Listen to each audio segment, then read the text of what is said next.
Hello guys, samahan niyo ko ngayong araw na to. Magluluto tayo ng sisig tofu.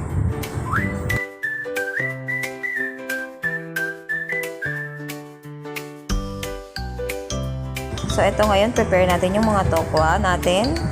I-slice lang natin yan ng pa-cubes. After nyan, eto na, salang na natin siya sa mainit na kawali.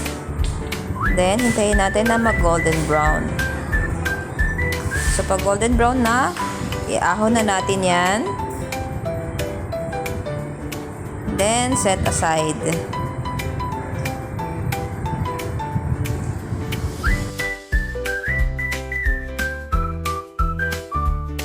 And ito na yung ating mga ingredients na gagamitin para sa ating sisig tofu. Same pan natin, salang natin yung ating sibuyas at sili na ginaya at sabay-sabay na natin para tipid sa gas.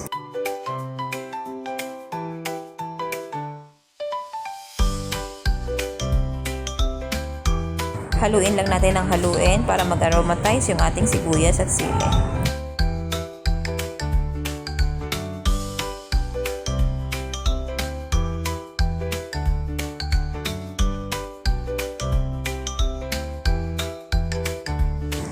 Then ayan, medyo nakukulangan ako sa mantika, so nag-add tayo ng konting mantika. Galing din yan sa pinagprutuhan ng tokwa.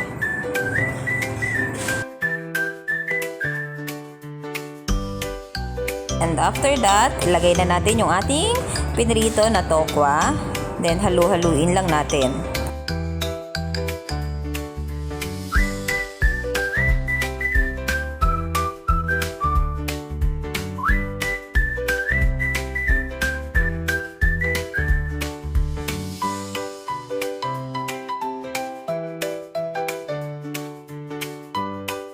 Then, lagay na natin yung ating liquid seasoning.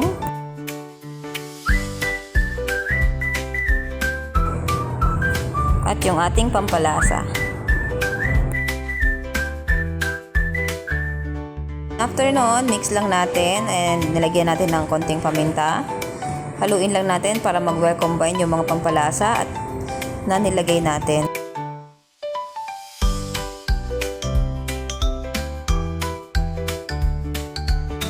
Tapos ito, nilagyan natin ng konting mayonnaise. Wala naman kayong mayonnaise, pwede rin namang huwag nyo nang lagyan. Tapos, mix-mix lang natin ulit para yung mayonnaise ay ma-well combine sa mga tofu.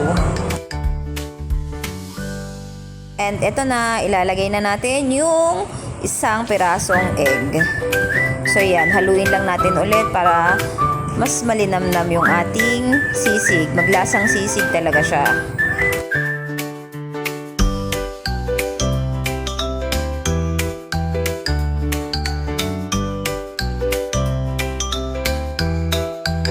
Okay na siya.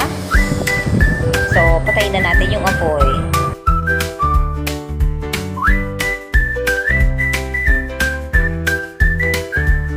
And, okay na to. Ayan na. Salin na natin yung ating sisig tofu. Etong ulam na to, yung pinaka-the best kasi bukod sa mura na, masarap pa. Pwedeng pang ulam, pwedeng pang pulutan. So, ano pa hinihintay nyo? Try nyo na. Luto na rin kayo ng sisig tofu.